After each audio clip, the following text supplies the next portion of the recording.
Welcome to the No Scrubs podcast by Melanin Medics. We're your hosts, Ife and Tenni, and the No Scrubs podcast is a time where we talk about life inside the hospital, outside of the hospital, and everything in between. So sit back, relax, and listen to us yap about being doctors. So Tenni, how are you? I'm good. You're looking really bronzed and tanned. I just got back from holiday. Wow, where did you go? Holidays. My girl's flying out. Wow, that's what happens when you forget to use your annual leave all year. That's perfect though, because you can save. You enjoyed yourself in summer. It's been good. So I've just got back from Zanzibar. Ooh, my friend's 30th. Ooh, that is so nice. So I feel like the era of 30th birthdays is just expensive. It's very. I don't want to talk about the price points and what we spent, but we had a blast. We had a time. Do you know what? It's worth it. The memories that you made are worth it. I want to go. I'm going to go next year for my mum's 60th. Well, if you need someone to tour you around, I've got a plug for you. Really? Yeah, we had our hosts were so good. Oh, that's so Literally, nice. they went everywhere with us. We learnt the dance moves. We had I saw you dancing actually on Instagram. Tenni's secretly a dancer. She's like a TikTok dancer. She was doing her thing. I feel like you should leave medicine and just be a dancer. If it wasn't for this, I probably would have. I think start recording your dances, putting them on TikTok. And see how we go. See where you go. I think there's already a dancing doctor, but you know. Is there? We'll see how there probably is. There's an everything doctor. There's an everything doctor. There's an everything doctor on social media. I feel like you just can't escape. People are now monetizing being a doctor. And do you know what? I get it because the NHS doesn't pay us enough. We need the little. So dance hustle. on TikTok. Get your side hustle. Maybe not want to do that, but we'll see. I feel like do you know what? I'm okay. I also came back from Malta, but that was I don't know, 2 weeks ago now. Okay. And it was my birthday recently. So that was good. It's my 29th. Okay, join the club. I think less old. Yeah. So I'm trying to document the last year of my 20s. Sure. I'm really trying to just really make the most of this year. Yeah. Because if you think about it, after this year, I'll never be able to say I'm 20 something. I mean, you can say it. It's just but the truth, it won't be there anymore. Authentic. Is that not crazy? It's it's done now, guys. I'm 30. I'm entering a new decade. Some of us have 3 months left, but that's okay. Oh yeah, you're born early. I'm a summer baby, so. Oh gosh, autumn is where it's at. I don't think so. It was so hot this year. And it had been raining before, but then it just became so hot and it was so nice. We're kind of back into that kind of half rainy, half sunny season. Yeah, exactly. At least you got to enjoy. What did you do? What did I do? I've been out quite a few times because I didn't want to do a big group thing. So I've been doing several little things. So I went to a floral arrangement class with my friend. Then I had a picnic with my man. Okay. And then I went for dinner with a friend. Then I had lunch today with another friend. Okay, birth week. And then I think I'm going out again next weekend for brunch with another friend. I'm enjoying myself. Into July. But really and truly, I want to fly out. Okay. I want to fly out. Where are you thinking? Well, I'm going to New York at the end of July. Oh, lovely. I'm just enjoying my life. Yeah. But I wish I flew out for my birthday, but we have next year for that. I mean, it's still your birthday until you say it's not. It's still the era. That's true. Season. I feel like it's my birthday until the next birthday rolls around. I can celebrate my birthday all year round. But you know what? I was talking to one of my friends and she was telling me about a really scary story. Okay. And it's like a horror story. It's a horror story, I think, for all medics. Okay. So she recently went on holiday. Yeah. She's actually in Melanin Medics. She was telling me that she was on a flight and someone started having a seizure in front of her. Mm-hmm. And you know the whole, is there a doctor on the plane? Yeah. That's my worst nightmare, and it actually happened to her. So now it's unlocked a new fear of flying. What did she do? She was like, yeah, I'm a doctor. Hi. And she was just like, okay, put her in the recovery. I don't know, what you need to do when someone's having a seizure, but you're in the air. Yeah. I think she was put her in the recovery position and then said, is there any oxygen on this plane? But it resolved, self-terminated quite quickly. You know what? It's actually a fear of mine too. Whilst I was on my way to Zanzibar, I was asleep on the plane, and my friend by the side of me. And she's like, Tenni, wake up. I'm like, wait, what's going on? Oh my God. She's like, they just asked for a doctor. So I was like, okay. So I get up and I'm like, does anyone need you? And they're like, no, sorry, we're taking this child to the toilet. And then all doing other things. I'm like, where is the emergency? Yeah. So finally I find someone who had time for me. And I was like, hi, I'm a doctor, I heard you need some help. And they're like, oh no, it's all sorted now. And I was like, oh. What was it? Do you know what it was? They wouldn't even give me any intel, and they're all cornered away at the back, and I was like, okay. They're like, a nurse is there and she sorted it all out. And I was like, okay. I'm glad she's got at least there was somebody else there to keep it under control. I was probably too deep asleep. My friend was probably shaking me for ages, trying to get me up. But yeah, I was quite relieved that I wasn't needed, because I was just kind of what if it was something that I just You didn't know how to manage. Exactly, because especially when you start specialising, you come quite far removed from the day-to-day emergency. So I just kind of like, I really hope it's not something that needs to be dealt with immediately that I won't be able to handle. Oh my God. That is actually what I wanted to talk about today, is like being a doctor outside of the hospital. Yeah. Because I think it's in our GMC, it's in some kind of guideline that we have to respond, right? If we see someone. And I know, and this is just my truth, when I see it on the streets, like whenever I go to Woolwich, every single time I go to Woolwich, there's always paramedics around. There's always someone who's looking a bit, and I'm just like, oh, I don't want to do this. There's nothing wrong with Woolwich. Woolwich is a great I'm just place. saying, it's a great place. I don't know what it is about Woolwich, but there's always just someone there that I have to help. Yeah. And I dread it so much because you just don't know what it's going to be. And I'm like, I always feel like, what if they're looking at me like, she's not a real doctor? Or like, is she doing the right thing? You're by yourself, like, there's no seniors to there's back no senior to back you. So it's your name, like, at the end. Yeah. I think it's actually a really terrifying experience. I find that when I do encounter people, like, on the road that do need a bit of help, I'm always, like, ready to offer my skill set. And I've been quite fortunate enough that it's not been anything too serious. What's been the worst thing that's happened for you? I don't think I've had anything bad. I've never encountered. It's usually like drunk people like lying on the floor. Okay. Never anything serious. Yeah. But I remember when I was in F2 working in A&E, where I still work now, one of the other F2s, she was like an hour late to work. She came in and she was like, someone had a cardiac arrest on the tube. I was like, that is my nightmare. Yeah.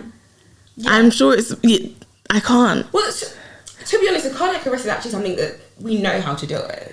But then you just, yeah, that's true. Do you know what I mean? It's not something obscure. It's not something like really niche. It's a cardiac arrest. But then I always worry that if it happens like when I'm out and about, what if I get tired of doing compressions? Yeah, true. Do you know what I mean? Then everyone's looking at me like, why is she not pushing hard enough? I'm like, well, I'm tired, mate. Yeah. Do you know what I mean? Oh, God. That is I never thought about that. I think of that because imagine there's nobody else coming in. Okay, the ambulance are like a couple minutes out. That's a long time. There's nobody else first aid trained. You're just out here doing on the tube. Imagine Central Line, July, 30 degrees, cardiac arrest. You're doing pump, pump, pump. You'll be sweating to everyone surrounding you. You're just like, oh my gosh. Keep going. You just keep going, but nah. I feel like we're humans, you know. I feel like we would get tired, and I'm scared of that. Yeah. I'm scared of like encountering something I can't handle. Okay. Or being able to handle it but not doing it very well and people judging me. Yeah, okay, with the pressure and everything. Thank you for unlocking a new fear for me. You're welcome. I just think that the public have such a high expectation of doctors. It's just insanely high. Yeah. And it's just like, we can't do anything. Yeah, and I think there's also the risk, I've heard stories of times where people have acted and they acted in a way that would be sensible. Like there's rationale behind the actions that they've taken, especially in life-saving situations. But because it was outside of the realm of what they do day to day, then they were then penalised for it.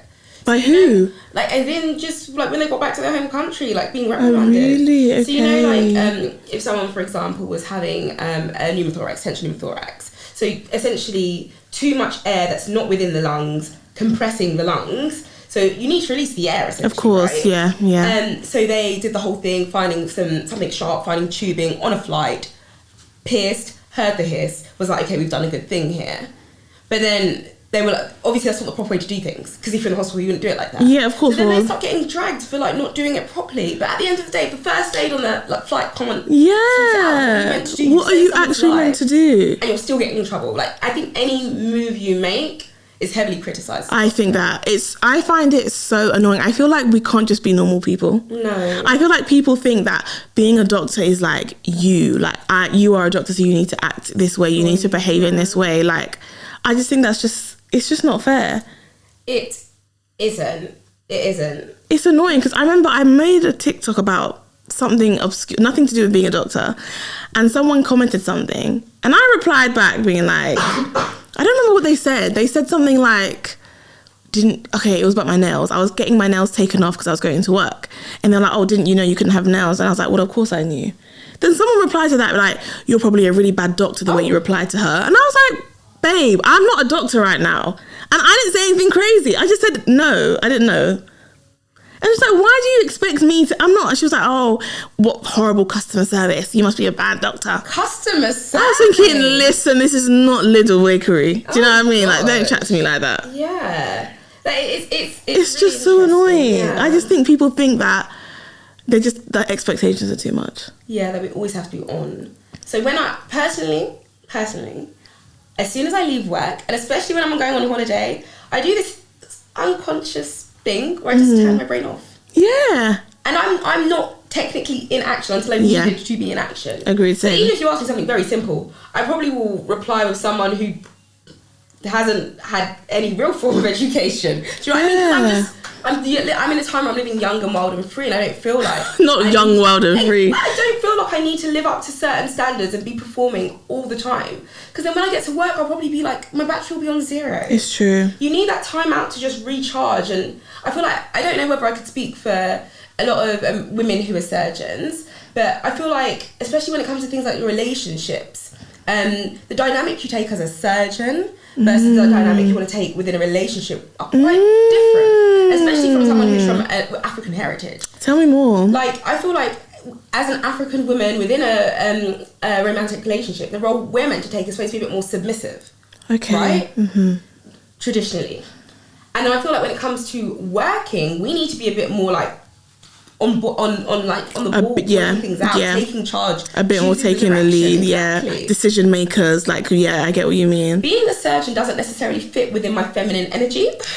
Ooh. And I feel like it's important to be able to draw the contrast between one at work and one outside of work, to be able to then have a life and be a real human being. That's true. But do you ever feel like, though, like, in like your experience in dating or relationships, when you're being in your feminine energy and being more submissive, or being like, do you feel like sometimes people take advantage of that and they don't really realize that you're actually a smart babe who's a doctor, who's a surgeon, who knows her stuff? Do you know what I mean? Sometimes I feel like, because like I switch my brain off and I'm not at work and I might seem a bit more ditzy, people don't clock that I'm actually intelligent. They treat me like I don't know stuff. I'm like, no, I'm just choosing to not know right now. I do know. I know. Do you know what I mean? Yeah, so, I mean, I think in relationships-wise, I'm not probably at a point where I completely switch off. I'm probably still in a sense that I think I've been full doctor mode and I want to be a surgeon, I want to be a plastic surgeon mode for so long that I haven't really had so much time to not do that outside of work. So I'm always doing another project or doing something else.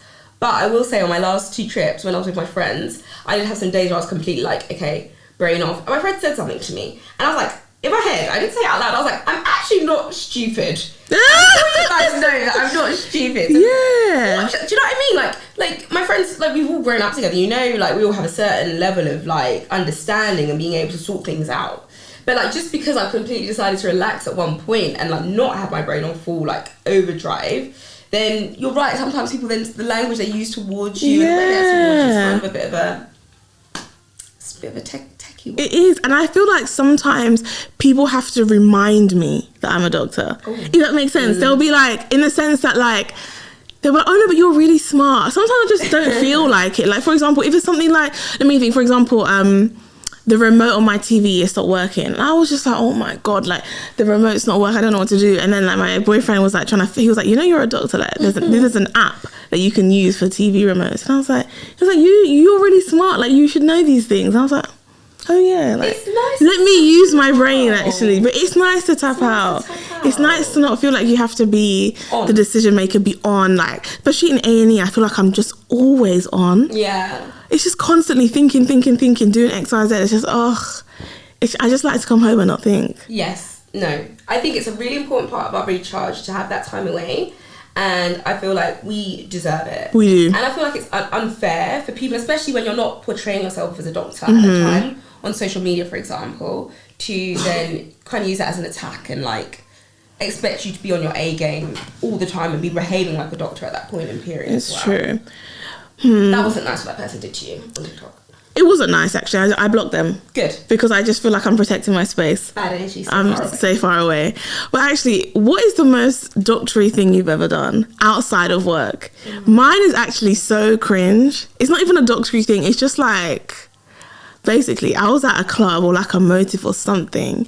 And I remember it was at like a night, not a day party, it was at the night. It was in the night. And I saw this girl and she had like one of those diabetic thingy-majiggies on.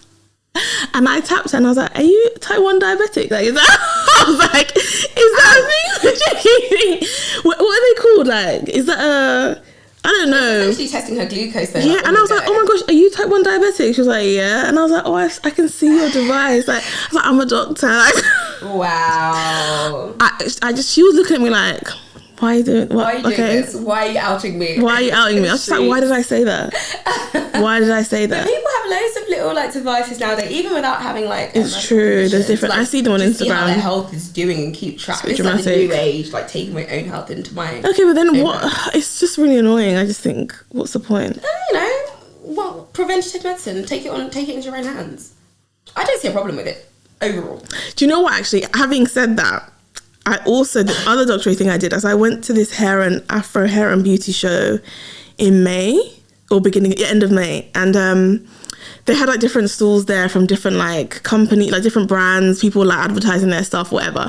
And I was just walking around and I just got my blood type done, and I saw this stand and it was this man and it was literally like full health MOT, like full body scan, and they'll tell you everything that's wrong with you. And I was like, what? I was so intrigued. I was like, what is this? So I went over there and this guy, it was a black guy. This is African Caribbean thing. And I was just like, oh, so like, what is this? And he was like, oh, basically all you do is put your finger in this kind of thing, literally like a pulse oximeter.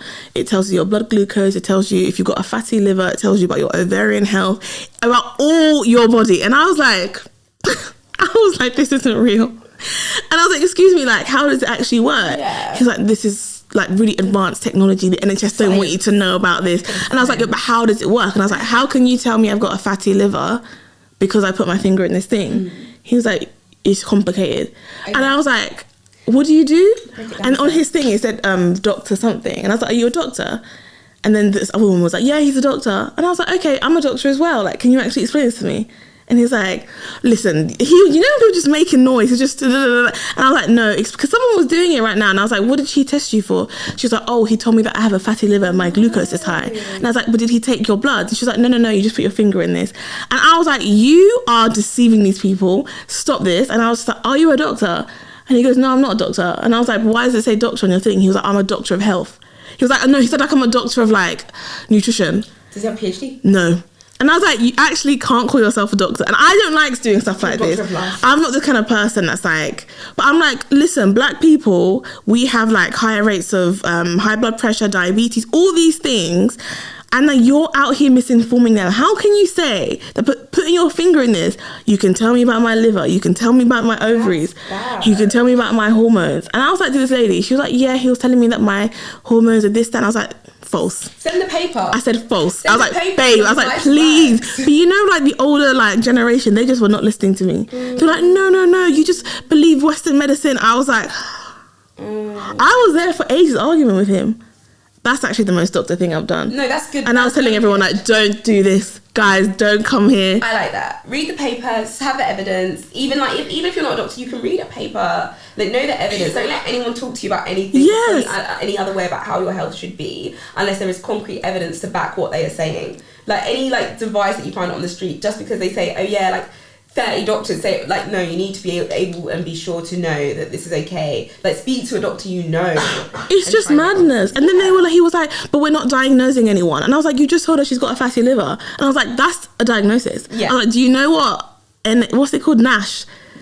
Non-alcoholic fatty liver. Like, this is a real thing. I was like, that is a diagnosis. You're saying that's a diagnosis. He was like, no, it isn't. And I was like, I'm the doctor here. Because I look 12 that no one wants to listen to me. Like, it was a really stressful time, but that was, thank you. I'm trying to like support our black community. That's really good. But what about you? What's the most doctor thing you've ever done? You know what? I think it's probably like mothering my friends a bit. Like, I know I said I do like to take my brain off, like take it out and throw it far away.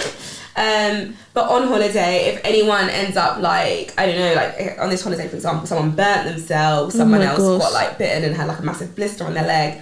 And like, I was kind of like, keep brain off. And I was like, hey guys, let's just make sure it's clean. Let's make sure we're not keeping it in salty water for too long. Let's keep it dry. Do you know what I mean? Like, I had to be like, guys, let's not go back home with infections. Let's not go needing to get tetanus jabs halfway through the holiday. Do you know what I mean? So things like that, I probably like start to mother my friends a bit when we're all together and I see things that I could maybe prevent things going down the wrong way.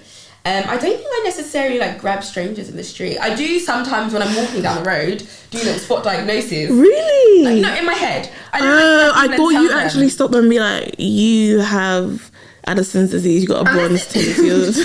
That was when they've got some form of syndrome. But sometimes in my head, I'm like, they should probably get that. But you know, sometimes it's just not a place to say. Mm-hmm. So I'm like doing it mentally. If it's something that I feel like they needed help with right there, and then I'd probably say something. Yeah. But I do it mentally. Do you find that like family members now ask you for medical advice? 150%. It's so annoying. Even if it's something so far removed from what I'm doing, like they're like, you need to make sure you need to make sure that this family member is going to be okay. Yeah. Sort it out. Find your contact. It's like that. Find contacts. Like make sure, and do you know what I mean? And I will try my best. Sometimes I just get sent results, and they're like, really? That's so funny. Proceed with your explanation of what this is. And I will do it to the most of my knowledge, but I'm like, at the end of the day, like I'm a plastics trainee, like you do need to like go back to your doctor, and I suggest you ask the doctor to do this specifically. Or people will be like to me, like, I've had this cough for like 3 weeks. Like, gosh. I'm like, okay, it's a viral cough. Yeah. I'm like, what do you want me to say, mate? Like, I'm sure you're fine. I think I find that people don't realise how many of their things are just like not that serious. Same. And they'll be coming to me like, oh, I've got this. I'm just like, okay. Like, I did diagnose one of my friends with Crohn's disease. Oh, no, she had UC. This friend had UC. She's actually got UC now. She had ulcerative colitis. She went to her doctor, and they sent her for some scope. They did the scope. They're like, no, you're fine. I was like, your symptoms are so bon jour. So she went privately, and they scoped her privately, and they're like, yeah, you have UC. Wait, so the first scope said nothing? Yeah, so obviously, like, sometimes, because there's skip lesions, right? Yeah, that's true. But, no, UC's continuous, my bad. UC's continuous. So they just didn't manage to see the area of inflammation within her colon. So they were like, no, you're fine. You probably just have like hemorrhoids or something. That's why you're bleeding from the like rectal passage. Bleeding, bleeding. But yeah, so she was kind of like, they gaslit her. So she was kind of like, oh, I'm fine. I'm just overreacting. I'm so overreacting. I'm like, you're not overreacting. But yeah. So she got her scope done privately, and they're like, because like they missed it the first time, like, they're not charging you, we'll waive the fee, go back. Is it? Yeah. That's very kind. And she's been on treatment for like probably like 5. I was in medical school, so probably like 6 years now. She's been on treatment. Really? So you diagnosed that in medical school? Wow. I'm literally I'm her family's personal doctor. Anytime, I always seem to be there when something's wrong with her family members, and I'm always like this, that, and it always.